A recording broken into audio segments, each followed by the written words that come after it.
Hello guys, तो आ चुके हैं स्टडी पॉइंट कोचिंग क्लासेस से। इस वीडियो में हम एक्सरसाइज 5.2 के रिमेनिंग क्वेश्चंस की बात करेंगे। पिछले लेक्चर में हमने क्वेश्चन नंबर 11 तक डिस्कस कर लिया था। अब हम बात करेंगे क्वेश्चन नंबर 12 की। बट उससे पहले अगर हम होमवर्क चेक कर लें क्वेश्चन नंबर 8, तो आपकी ए की वैल्यू आ रही होगी 8, डी की वैल्यू आ रही होगी टी, और 829 आपका आ रहा होगा 64। चलो, तो अब हम बढ़ते हैं क्वेश्चन नंबर 12 की तरफ। 2 AP have the same common difference। दो AP है, उन दोनों का डिफरेंस सेम है। The difference between their 100th term is 100। Find the difference between their 1000th term। बहुत आसान क्वेश्चन है। दो AP है, एक AP1 और एक AP2, दोनों का डिफरेंस सेम है। तो मतलब इसकी पहली टर्म A होगी और इसकी मतलब A1 ले लेते हैं और इसकी पहली टर्म A2 होगी, क्योंकि डिफरेंस सेम है। उसने बोला जो इनकी 100th टर्म के बीच का डिफरेंस है वो 100 है। 100th टर्म, पहले हम 100th टर्म इस AP1 की निकालें, तो वो होगी A1 प्लस 99D, क्योंकि D सेम है तो A1 ले लिया, क्योंकि हमें पता नहीं है A1 क्या है, और उसका हो जाएगा A2 माइनस 99D, क्योंकि बाहर माइनस है तो मैंने अंदर माइनस कर दी। इजिकल्स टू क्या दिया 100। देखो कुछ कट रहा है 99D से 99D, तो मेरा आ रहा है A1 माइनस A2 100। बस इतना ही आ रहा है मेरा, इससे ज्यादा कुछ नहीं। अब वो ये बोल रहा है कि find the difference between the 1000th term. क्या निकालना है 1000th टर्म। 1000th टर्म पहले तो इस AP की कितनी होगी A1 प्लस 999D, उस दूसरे AP की कितनी होगी A2 माइनस 999D। वही बाहर माइनस है तो अंदर का साइन चेंज हो गया। ये मुझे निकालना है 99D से 19, ये 99D कट गया तो बचा क्या A1 minus A2 is equals to. अब क्या देखो, पहली इक्वेशन में A1 माइनस A2 कितना था 100, तो यही सेम का सेम A1 माइनस A2 100 लिख दूं। तो हमें क्या समझना है कि उनकी 1000th टर्म के बीच का डिफरेंस भी कितना ही होगा 100। ठीक है, क्योंकि जो पहले वाला था तो A1 माइनस A2 आ रहा था, इसमें भी A1 माइनस A2 ही आया। अब हम बढ़े क्वेश्चन नंबर 13 के ऊपर।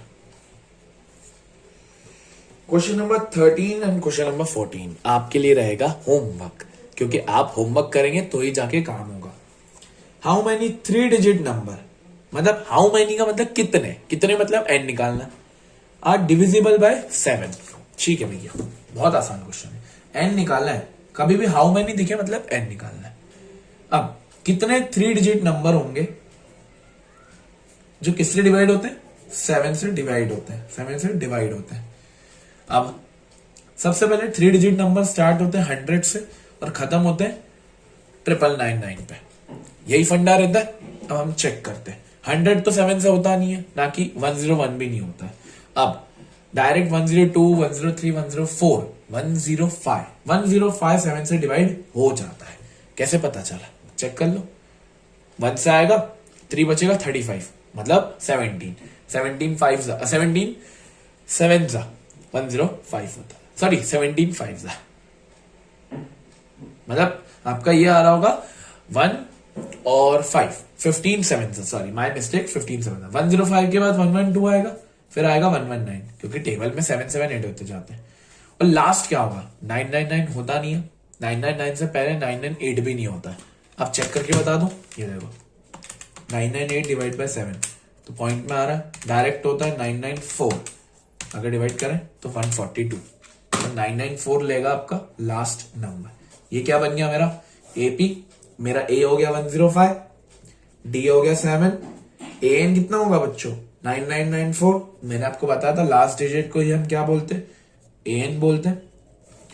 AN है, D है, A है, तो आप क्या निकाल लोगे N निकाल लोगे। तो ये आपके लिए रहेगा होमवर्क। नेक्स्ट वीडियो में हम इसको डिस्कस करेंगे। Question number 14, how many multiples of 4। अब बस हाउ मेनी है मतलब n निकालना है, लाई बिटवीन 10 एंड 250, मतलब n निकालना है, ये तो हमें पता चला। 4 के कितने मल्टीपल 10 से लेकर 250 के बीच में आएंगे। चलो 10 के बाद तो डायरेक्ट 4 का मल्टीपल होता है 12, फिर होता है 68, फिर होता है 20। 250 होता नहीं है, ना ही 249 होता है, 248 होता है, 4 से डिवाइड हो जाता है। तो ये बन गया AP। इसका A कितना होगा 12, डी कितना हो गया 4, ए एन कितना हो गया 248, निकालना क्या है एन। सेम क्वेश्चन है दोनों, ज्यादा कुछ मेहनत मशक्कत नहीं है, फॉर्मूला लगाओ A N is equals to A plus N minus 1 D, और आपको आंसर निकाल के मुझे नेक्स्ट वीडियो में बताना, ठीक है। अब हम बढ़ते हैं आगे, question number 15। For what value of N, मतलब एन की वैल्यू निकालनी है, द nth टर्म, nth का मतलब A N, nth term of 2 AP are equal, मतलब पहला AP 63, 65, 67, दूसरा AP 3, 10, 7, 17, मतलब इनका an जो है वो इक्वल है, दोनों का an क्या है इक्वल है, तो an को ही मैं इक्वल कर देता हूं। an का फॉर्मूला होता है a plus N minus 1 d, उसका भी क्या ही होगा a plus N minus 1 D.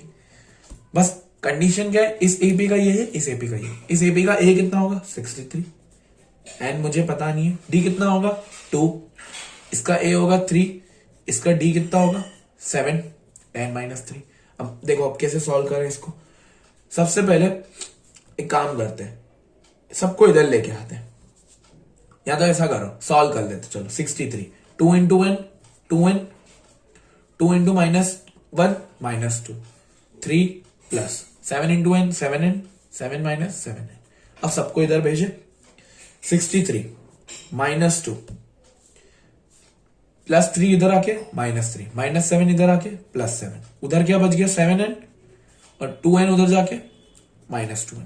63 minus 2 61, 61 minus 3 58, 58 plus 7 65, 7n minus 2n 5n, n की वैल्यू आएगी 13, तो मेरी n क्या हो गई 13 आ गया। Simple question. चलिए हम आते हैं क्वेश्चन नंबर 16 के ऊपर।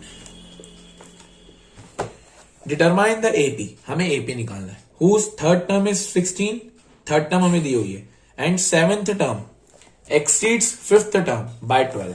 यार ये पता है, आपने ये वाला क्वेश्चन किया था ना 10th वाला, जिसमें एपी एक्सीड कर रहा था, वही है।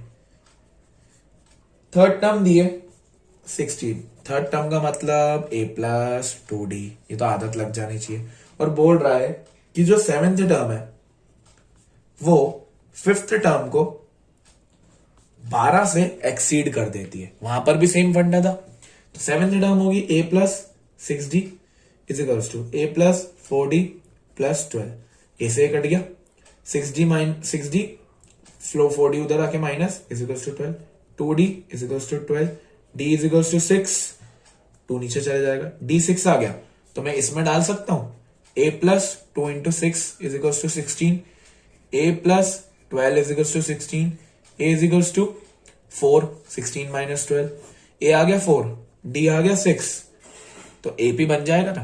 पहली टर्म होगी 4, दूसरी होगी 10, फिर होगी 16, फिर होगी 22, वही प्लस 6 करते गया, ठीक है।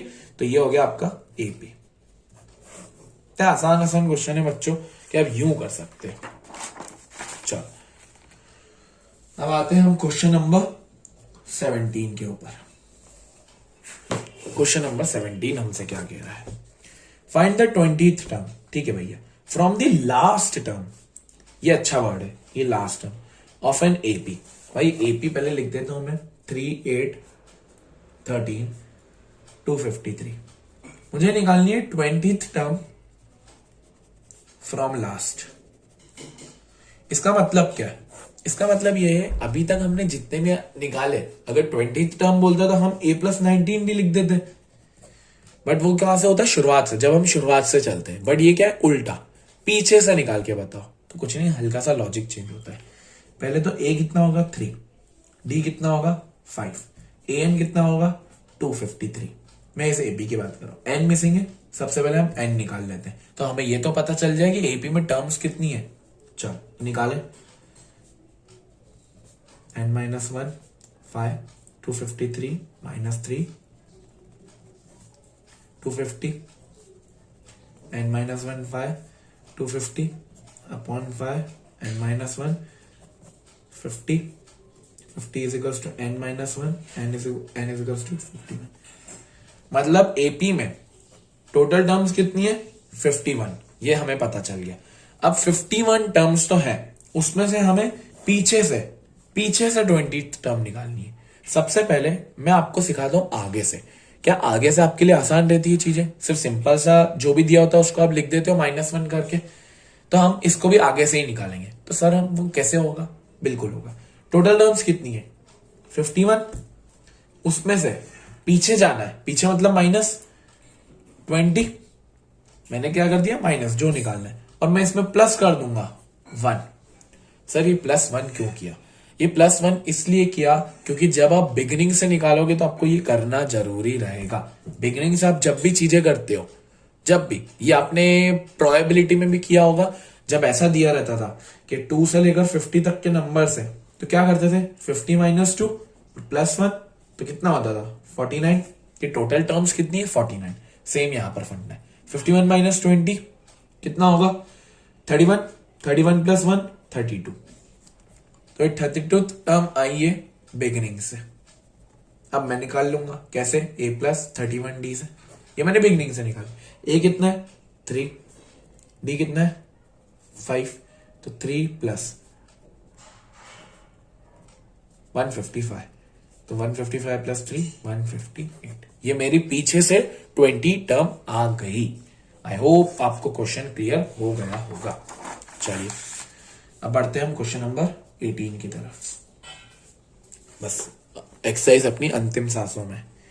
The sum of 4th and 8th term is 24 and sum of 6th and 10th term is 44। Find the first 3 terms. ये वैसे आप करेंगे, मैं आपके लिए रुकूंगा जरूर, बाकी करेंगे आप। 4th term plus 8th term का आपको सम दिया हुआ है 24, और 6th टर्म और 10th टर्म का दिया हुआ है 44। बड़ा आसान है। 4th टर्म को लिखेंगे a + 3d, 8th टर्म को लिखेंगे a + 7d। a + a 2 है, 3d + 7d 10d is equals to 24। ये एक इक्वेशन बन गई। 6th टर्म को लिखेंगे a + 5d, 10th को लिखेंगे a + 9d। ये हो जाएगा 2a + 14d is equals to 44। ये दोनों बन गई। अब इन दोनों को हम क्या करेंगे? एलिमिनेट करेंगे, जिससे मेरी a और d की वैल्यू आ जाएगी। वीडियो पॉज करिए और निकालिए।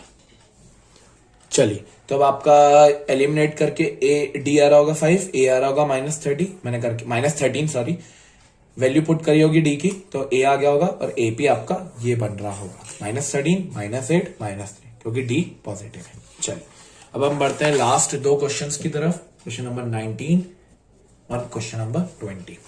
होमवर्क रहेगा आपके लिए, सुन लीजिए, बहुत आसान है। Subhash Rao started working in 1995 at an annual salary of 5000, सालाना salary 5000, and received an increment. Increment का मतलब होता है बढ़ोतरी, ऑफ 200 ईच ईयर। हर साल उसको 200 रुपए बढ़ते थे। इन विच ईयर? विच आ गया, मतलब क्या निकालना है? एन निकालना है। Did his income reach 7000? बहुत आसान क्वेश्चन है। पहले साल कितनी थी? 5000। अब हर साल कितने से बढ़ रही है? 200 रुपए से। तो अगले साल होगी 500 200, उसके अगले साल होगी 5400। अब ये पूछ रहा है कि कौन से साल में 7000 हो जाएगी? कौन से साल में? कौन से मतलब एन निकाल रहा है, और वो जो 7000 है वो क्या हो जाएगा? an। तो an हो गया 7000, a हो गया 5000, और d कितना हो गया? 200। तो आप फॉर्मूले से निकाल लेंगे ये वाले, an = a + n - 1d। ठीक है, सिंपल क्वेश्चन। Question number 20। अब क्वेश्चन नंबर 20 हमसे क्या कह रहा है? Ramakali saved ₹5 in the first week, ठीक है, and then increased her weekly savings by 1.75, ठीक है। If in the nth week her weekly savings become 20.75, find n। वही सेम क्वेश्चन, शुरुआत में 5 करी, फिर 1.75 से बढ़ाते गई, तो अगले साल कितनी हो जाएगी? अगले वीक 6.75, और उसके 6.75 में हम 1.75 ऐड करूंगा, 0 5 8 8.5 हो जाएगी, और उसको चेक करना है कि 20.75 कब होगी। तो an हो गया 20.75, ए हो गया 5, एन हमें निकालना है, और डी हो गया 1.75। ये भी सेम फॉर्मूले से निकाल लेंगे आप लोग। दोनों क्वेश्चन आपको करने हैं, क्वेश्चन नंबर 19, क्वेश्चन नंबर 20, और एक और कौन सा दिया था मैंने, और ये क्वेश्चन नंबर 13 और 14। आपको 4 क्वेश्चन होमवर्क में दिए मैंने। नेक्स्ट वीडियो में हम इनके सॉल्यूशन देखेंगे। तब तक के लिए thank you for watching this video. Radhe Radhe.